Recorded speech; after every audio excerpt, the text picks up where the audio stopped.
Bonjour les amis, bienvenue dans ce débrief de la qualif de l'Olympique Lyonnais face au FC Metz, donc en 32e de finale de la Coupe de France. Vous voyez, il y a encore du chemin à faire pour aller chercher cette compétition, mais il faut bien dire que ce qu'on a vu sur le terrain aujourd'hui ne nous laisse pas vraiment penser qu'on puisse aller très très loin, parce que malgré la qualification, il faut bien dire que le contenu a été assez souvent affligeant.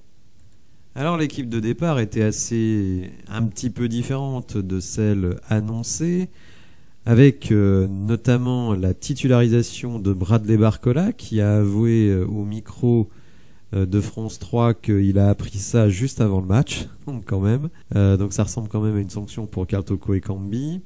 Moussa Dembélé, je vous avais mis dans la description de ma précédente vidéo qu'il allait jouer à la place de Lacazette. Sinon, sur le reste, c'était attendu. On pouvait avoir un doute sur Da Silva et Tagliafico. Bon, Tagliafico qui était peut-être un peu juste pour être titulaire. Alors la première mi-temps, il faut bien le dire, a été très très nettement à l'avantage de l'OL. Sur le terrain, vous allez le voir confirmé par les statistiques. Donc, vous le voyez ici, l'attaque momentum laisse peu de place à l'imagination. Une équipe de Metz totalement absente. Mais nous, effectivement, si on a eu énormément de tirs, puisque en première mi-temps, on a 11 tirs à 0, 67% de possession, vous voyez quand même qu'il n'y a que 2 tirs cadrés. Alors, c'est vrai que parmi les tirs non cadrés, il y en a un sur la barre, sur un coup franc de Cacré, mais bon, en même temps, c'est au-dessus de la barre, donc on ne peut pas vraiment dire que c'était hyper dangereux. Et finalement, la meilleure action, c'est sans doute un foirage total de Moussa Dembélé, qui se retrouve absolument tout seul devant le but, et je ne sais même pas comment il fait pour la mettre à côté, suite à un excellent travail de Tété et de Cherki. Bon, une première mi-temps, effectivement, en grande domination sur le plan, on va dire, de la possession, beaucoup de tirs, mais en même temps, pas extrêmement dangereux. Et alors, ce qui a été extrêmement décevant, c'est cette deuxième mi-temps. Alors, vous le voyez ici, 8 tirs à 6, donc un rééquilibrage sur ce plan-là. Mais il faut bien dire que c'est quand même l'OL qui va ouvrir le score avec Barcola, d'ailleurs à un moment un peu surprenant, puisque on va dire il se passait vraiment pas grand-chose à ce moment-là.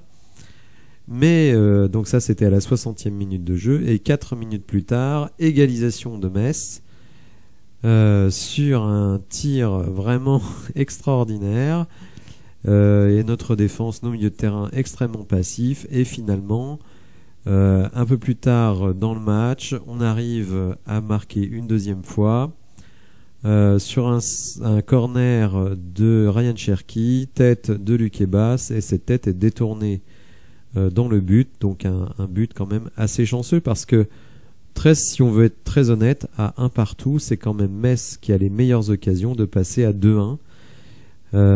Ça se joue à très peu de choses, et nous, finalement, à nouveau, on montre pas grand-chose. Alors, ce qui transparaît de ce match, c'est une nouvelle fois que notre milieu de terrain est complètement, mais vraiment complètement à la rue. Si on regarde une nouvelle fois, alors Ryan Cherki a tenté des choses, mais a totalement disparu en deuxième mi-temps. Alors, on va me dire, c'est lui qui fait le corner qui amène contre son camp. Oui, d'accord, mais enfin bon, dans le reste du jeu, il n'a pas été bon du tout, alors qu'en première mi-temps, il a eu quelques bonnes initiatives. Thiago Mendes, ça joue à 2 à l'heure. Vous allez me dire, ouais, mais c'est lui qui donne la passe vers Barcola. D'accord, mais enfin bon, si vous voulez, ces deux actions finalement de Cherki et de Mendes qui amènent à des buts, elles sont accessoires par rapport à la globalité de ce qu'ils font, et la globalité de ce qu'ils font, c'est très très très mauvais. Et si vous rajoutez Cacré, alors qu'il récupère un nombre de ballons incalculable, mais qui dans l'utilisation de cette balle est absolument calamiteux. Tété a joué tout le match, et on peut s'en étonner, puisque lui aussi il a disparu en deuxième mi-temps. Et alors Moussa Dembélé en mode tête à claque. Alors il faut savoir que Moussa Dembélé, c'est quand même quelqu'un que moi j'ai toujours défendu du côté de l'OL, mais franchement son match ce soir il est scandaleux, et c'est pas le premier. Déjà son entrée dans le match précédent contre Clermont était hautement critiquable. Barcola buteur, et c'est pourtant lui qui est sorti. On aurait pu s'attendre à ce que ce soit Dembélé qui sorte, remplacé par Lacazette, et que Barcola reste sur le terrain, mais non, il est sorti. Alors ça aussi, quand même assez étonnant. Alors sur l'ensemble du match, j'irai pas jusqu'à dire qu'on est face à un hold-up, hein. On a quand même 19 tirs contre 6, 4 cadrés, ce qui n'est d'ailleurs pas terrible quand même, 4 tirs cadrés pour 19 tentés.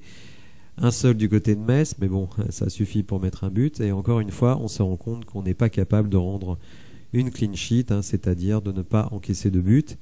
Et d'ailleurs, StatFoot, hein, qui est un compte Twitter qui est vraiment de qualité, eh bien, nous informe que l'Olympique Lyonnais a encaissé au moins un but lors de 19 de ses 21 derniers matchs officiels. Il est temps que Tagliafico revienne et que Lovren arrive. Alors depuis l'arrivée de Laurent Blanc, on a constaté que lui-même avait bien diagnostiqué qu'en défense centrale, il fallait absolument un renfort d'expérience, ce que va apporter déjà Lovren. Koumbedi, bon, est un remplaçant. Malo Gusto devrait bientôt revenir. Il paraît qu'il commence à recourir aux entraînements. Mais ce milieu de terrain, il n'est pas bon du tout. Mais pas bon du tout. On a des joueurs d'une lenteur incroyable ou d'une qualité technique très aléatoire. Et un Ryan Cherki qui, en titulaire, je suis désolé, mais ne fait pas le job. C'est un joueur qui est bien meilleur quand il rentre dans les 20 dernières minutes.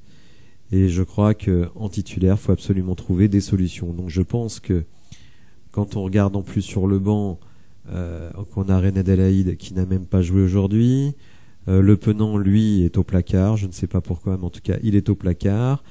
Et évidemment, Oussem Aouar a déjà, et depuis bien longtemps, la tête ailleurs. Donc on parle de recruter un milieu défensif, mais je pense qu'il nous faut un milieu défensif et un milieu offensif. Parce que Maxence Cacré est utile grâce à sa qualité de récupération de balles, mais par contre dans l'utilisation n'est pas bon. Donc s'il n'a pas des joueurs comme il a pu avoir une époque, Paqueta et Guimarães, qui puissent rendre exploitables les ballons qu'il récupère, eh bien il ne se passe rien. Et toute cette partie du terrain est totalement à l'abandon. Et on sait que dans le foot moderne, le milieu de terrain, c'est le poumon de l'équipe. Et là, franchement, ça ne va pas. On ne pourra rien faire avec un milieu aussi médiocre. Le problème, évidemment, c'est que dans la stratégie du club, eh bien évidemment, Corentin Tolisso devait avoir un rôle très important. Mais on voit malheureusement qu'il n'est pas capable d'enchaîner les matchs, alors qu'on a absolument besoin de lui. Donc score final malgré tout 2-1, une victoire, on va certainement pas cracher dessus, ça arrive tellement peu souvent ces dernières semaines qu'on l'apprend et on peut pas vraiment dire qu'on s'en délecte, hein, parce que franchement on s'est pas délecté de grand chose ce soir. Donc 32e de finale. Alors j'ai pas bien compris si on rentrait dans un tableau déjà mis en place ou s'il y aurait encore un tirage au sort, mais enfin bon, on verra ça dans les semaines à venir. Alors pour l'heure, sachez que la semaine prochaine, nous allons jouer 2 matchs de championnat, donc un déplacement à Nantes, donc mercredi à 19h, donc évidemment très très important. Croyez-moi, Nantes c'est pas une équipe facile à jouer, donc on peut bien dire il nous faudrait prendre les 3 points, mais on va être modeste. Strasbourg qui est au fond du trou, donc évidemment à domicile il faudra les prendre ces 3 points. Je vais vous dire, hein, c'est terrible, hein, mais même un match nul à Nantes, je serais satisfait. C'est pour vous dire un petit peu l'état de désespoir dans lequel on se trouve à l'heure actuelle. On serait content de prendre un point à Nantes et ensuite d'enchaîner avec 2 victoires, peut-être contre Strasbourg, Ajaccio et ensuite réception de Brest, déplacement à 3, avant évidemment de recevoir Lens, où là ce sera une autre paire de manches, mais ensuite on repart avec Auxerre Angers, donc là aussi, bon, on serait tenté de dire un calendrier plutôt favorable, mais vu notre niveau de jeu, on va pas être dans cette démarche. En tout cas, voilà, on passe au tour suivant. C'était l'essentiel, mais franchement, ce qu'on a vu aujourd'hui ne nous rassure pas vraiment pour le futur, sauf s'il y a des recrutements importants, hein, notamment, je pense, 2 recrutements au milieu de terrain sont absolument nécessaires. Et si on peut se débarrasser des points morts de l'équipe, il faudra le faire, quitte à perdre un peu de fric. Mais je crois qu'il y a des attitudes et des mecs dans cette équipe qui tirent tout le monde vers le bas. Voilà, j'espère que vous avez apprécié la vidéo. Si c'est le cas, n'hésitez pas à la liker, à vous abonner, un petit clic et vous êtes tranquille. Et je vous dis à bientôt pour de nouvelles infos. Merci, au revoir.